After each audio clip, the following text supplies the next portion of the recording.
Gods and goddesses in training, welcome back to the channel. I am in 11 Hotel right now, as you guys can see. I'm going to be talking today about the idea of one of the main causes of disconnection in people. Now, this topic is very interesting because I was thinking about how loneliness affects a lot of people on this planet. The main three things that stop people from actually connecting with others are separation, shame, and fear. So if you feel a sense of separation, then you feel that you are isolated, you are segregated from others, you are not fully there, you're not fully connected, right? Mainly it's a mental separation that we create in our minds, right? It's not a very physical separation. Secondly, the shame. When we feel deep shame, we feel like our identity is fragmenting, or sometimes even it can feel like it's constricting. So we're giving ourselves limits towards our own expression, and that takes away from our experience too. And thirdly, of course, we have fear. Fear is going to hold you back because it's going to remind you that there is adrenaline being produced, right? Fear is just adrenaline. When the fear is there, then it reminds us, it takes us away from love. So all of these three things that I just told you, separation, shame, and fear, when we look at them, we understand that what is the key that unlocks all three, okay? The key that unlocks all three of them is unconditional love. This is what every single major religion is looking for. They've sent the Buddha, they've sent Christ as figures of what? Love. But not just any kind of love, not a transactional love, not a Hollywood, Bollywood, Disney version, not a Hallmark version of it. This is a deep, unifying, unconditional love. And this is what we have to start by practicing. This is the ultimate key you got to start practicing, is giving yourself love and understanding. It is not vanity. It is not pride. It is something completely different, because the more you love something, the more you get curious about it and the more you want to learn about it. By understanding your own journey of self-love and unconditional self-love, you are telling yourself in the mirror, right, that I love you no matter what. And we need to do this for ourselves to melt away the shame, the separation, and the fear. Once we can do that, then you will notice that all of your other negative emotions are also releasing out. Why? Because shame almost cripples or holds back like a security guard, a prison guard. It holds all other negative emotions in place. So that means that every day, before you go to sleep, I just want you to do one simple activity. You lock eyes with yourself. You can play some music in the background to make it more entertaining for you, or have affirmations there for sure. But I always want you to end by saying, I love you no matter what. Reps till failure.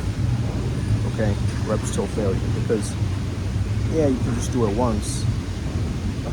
But if you keep doing it robotically, again and again and again and again, start to notice this very deep-seated belief, this love,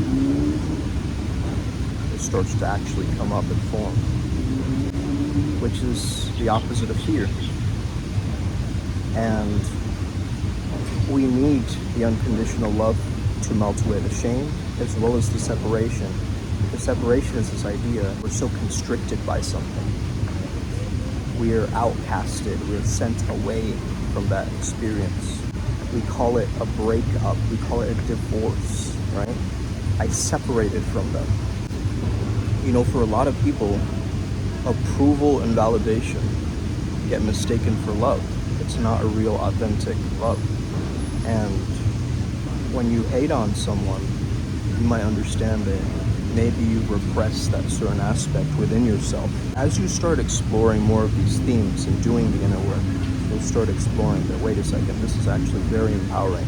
And think about this, the Buddha actually saw the Mara, that demon, as a part of himself in order for him to overcome that distraction. This is real shadow work. It's when you accept the parts of you that you've repressed and you give it the love that it deeply craves. Because that part of you that's been outcasted, that you've pushed away, that you've been like, that's definitely not me, that part of you needs the most love. And instead, it's been getting what? You've been belittling it, you've been shutting it down, you've been posturing yourself to be a certain way. But really, if you can just sit with yourself and do some of this inner work and understand there's this very specific part of me that maybe I'm not respecting. And that part of me needs that deep love and respect. Okay? This is how we embrace the yin yang of this, right? We need to respect the masculine and love the feminine within and without and on the outside world. Correct? Like, I respect my dad, I love my mom. Now, that doesn't mean it has to fall into this gender thing, but what I am saying is there's a deep-seated unconditional love when we unify the Heavenly Mother and the Heavenly Father. This is such a big key that unlocks your greatest self. Because if you have mother wound, father wound, you constantly hold resentment against them, it's going to show up in your relationships. It's going to show up in your relationships with the opposite gender, right? Because if you hold resentment for your mother, you're going to see it in all women. That same resentment is going to show up in all women, right? So this is why it's so important to feel that unconditional love from the Divine Mother energy, the Mama Gaia, nature itself, right? And the frequency of the container of Shiva that holds all of this in place, that makes it possible for us to express ourselves and be in this feminine dance. You see, the feminine births the masculine because we were all born from a womb. Think about it. Okay, we were in darkness, we were in void, we were separate. We thought we were separate, at least, until we understood it was the unconditional love of that mother that first of all introduced us into this world. And this is why in my breath work I do this, because that's how moms usually put babies to sleep, right? Is by making noises. So I've understood how to use these very deep, ancient, primal techniques by tapping into the subconscious and being able to have the evolutionary understanding of things, right? Having the evolutionary understanding of things. Like, we feel the deep shame because it comes from a primal level, right? It's been embedded into the primal culture, the shame. Like, we're outcasted from a tribe, which is why we have cancel culture nowadays, right? So I would say it's really, really key and important for you to explore, is your love that you're giving yourself conditional or unconditional? Are you like, I only deserve love if I perform well? Are you like, I only am worthy of love if I XYZ? Okay? If I get there on time, if that person accepts me or not, right? We have all of these different ways that we try to justify things based on if we are worthy enough for love. But does a tiger, a lion, a bird, a cheetah, any animal that I give you, are they worthy enough to feed their young? Are they worthy enough, and do they deserve to go on a hunt? Okay? You guys get what I'm saying. This is Primal Sutra. We have to understand that we have to tap back into our natural nature. our most organic self, the uncarved block. And yet, we've been adding all these conditions, all these different things to add preservatives into our personality, right? These additives and preservatives to try to be cool and appear a certain way and look a certain way, whereas we can just be ourselves. We can just crush it by understanding this unconditional love that flows through all of us and accessing this unity consciousness, which is going to melt away your feeling of separateness. It's going to melt away the idea of panic attacks. I used to have so much panic attacks in the past until I understood the panic attack was making me feel separate from the world. It was making me feel in danger, a threat to myself and others. Therefore, I would feel more shame, I would feel more fear coming up. So this is the triad that, and it's broken down in Teal Swan's book. I was listening to it in the airport, in the airplane, right? And now I'm in Thailand. I actually grew up in Thailand here, so when I was super young. And seeing it once again is giving me huge epiphanies and breakthroughs and insights, because it's bringing back all of those old dormant memories, you know? And maybe I'll get a chance to see some of my friends as well. We'll see.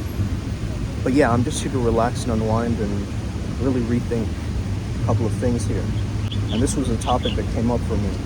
And I feel this is deeply overlooked and underrated, because the topic of loneliness is an epidemic and nobody wants to talk about it. But everybody struggles with this feeling of nobody gets me, you know?